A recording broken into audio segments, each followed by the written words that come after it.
Gadis ini ingin membalas budi, jadi dia menikah atas nama nonanya. Pengantin pria Lu Haozong tidak ingin menikah, tetapi ketika dia melihat wajah pengantin wanita, dia sangat terkejut. Adalah kamu, Kak.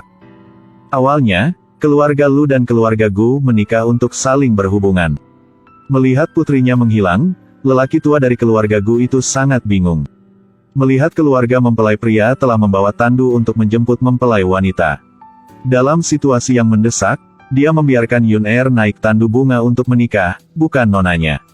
Karena agar keluarga pengantin pria tidak mengetahuinya, dia menyuruh semua orang untuk bersikap baik padanya.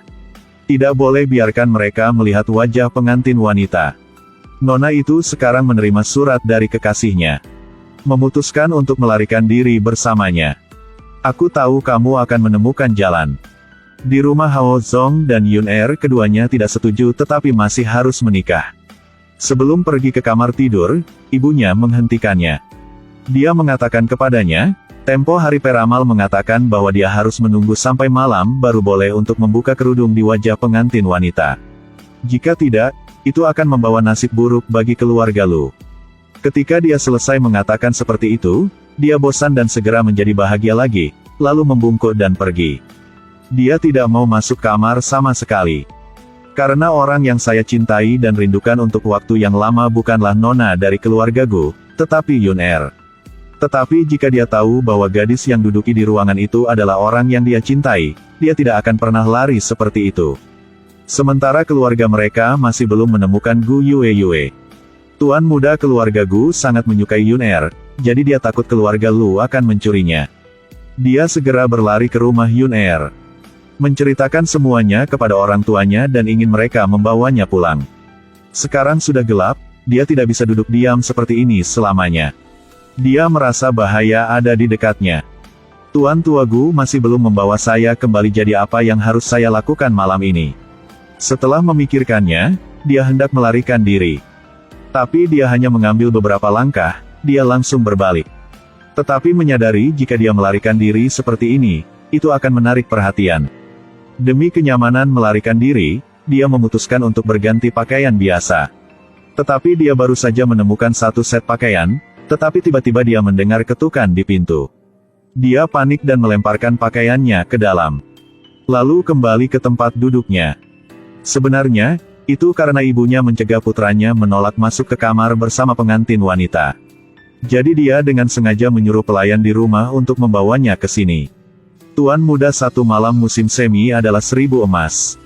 Nyonya sudah mengatakan bahwa jika ada yang salah, teriakkan saja.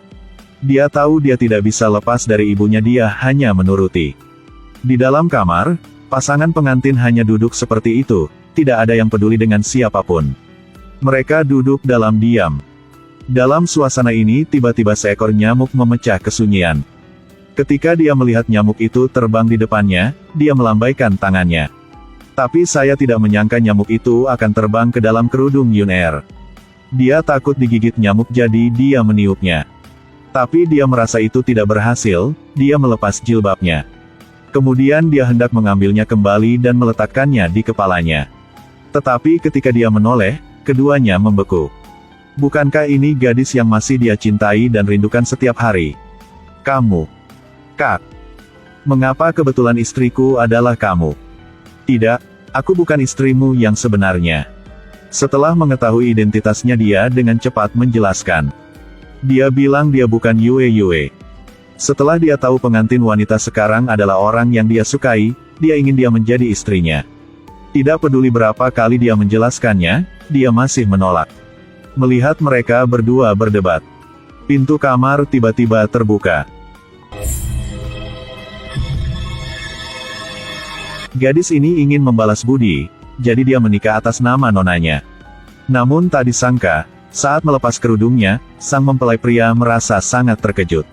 Ini adalah gadis yang dia cintai selama bertahun-tahun. Jadi dia bisa bersamanya, dia ingin membuat cerita palsu itu nyata. Bagaimanapun mereka telah menikah. Yun Er mengatakan bahwa di bawah statusnya tidak layak untuk menikahi tuan muda seperti dia. Tidak peduli bagaimana dia menjelaskannya, dia tidak peduli dan ingin dia menjadi istrinya.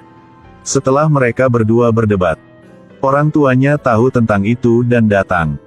Melihat wajah Yun Er, ayahnya kagum. Bukankah ini orang yang menyakiti saya? Mengapa muncul di kamar anak saya sekarang? Tuan itu masih belum sempat bertanya apa-apa, istrinya langsung bertanya siapa dia dan mengapa dia berani menyamar sebagai putri dari keluarga Gu. Yun Er takut dan menangis. Ketika melihat itu, tuan keluarga Gu menghiburnya dan menyuruhnya untuk tidak takut, perlahan berkata. Lalu dia mengatakan semuanya. Dia melihat bahwa gadis ini sangat mirip dengan orang itu sehingga dia tidak terlalu menyalahkannya. Dia juga berjanji akan membawanya kembali dengan selamat. Setelah mendengarkan kata-kata ayah Hao Zong, dia sangat terkejut. Pada saat ini, ibu Yun Er juga datang. Dia segera mengembalikannya ke orang tuanya. Ketika dia sampai di rumah, dia awalnya tidak senang sama sekalipun. Tetapi ketika dia melihat ada tamu di rumah, dia mengesampingkan kekhawatirannya. Saat ini tamu yang datang adalah saudara perempuan yang baik dari Gu Yue. Sebenarnya, dia akan melarikan diri dengan kekasihnya tapi dia menunggu sepanjang hari dan dia tidak muncul. Dia pikir dia ditinggalkan sehingga dia hanya bisa menangis dengan sedih. Yu Liang, aku sudah menjadi milikmu, mengapa kamu memperlakukanku seperti ini? Dia bahkan lebih sedih ketika memikirkannya. Tiba-tiba pada saat ini seseorang perlahan berjalan datang. Dia putus asa dan melompat ke sungai. Ternyata, orang tersebut saat ini adalah kakak laki-laki Jun Er, Li Jun. Dia melihat ini dan membawanya ke rumah tuannya. Setelah mengetahui hal ini, Yun Er merasa sangat sedih untuknya. Bagaimana dia bisa memperlakukanmu seperti ini? Orang seperti itu tidak sepadan dengan kematianmu. Aku tidak akan bunuh diri lagi. Aku akan memberitahu dia bahwa tanpa dia, aku bisa hidup lebih baik. Tapi sekarang dia tidak ingin kembali ke rumah, jadi dia menyuruh Yun Er untuk jangan memberitahu orang tuanya tentang keberadaannya. Mereka berdua pada dasarnya adalah teman baik, jadi ketika dia memintanya, Yun Er tidak ragu dan langsung setuju.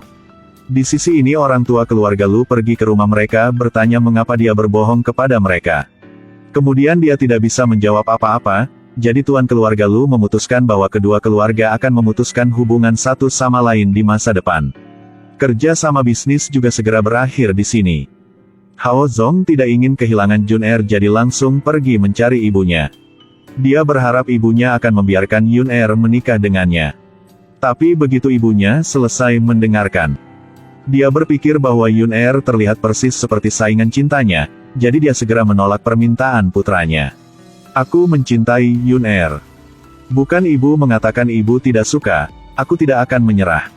Kecuali ibu memberitahuku alasannya. Lihat sikap tekad anaknya. Dia ingat tahun itu suaminya juga memperlakukannya sama.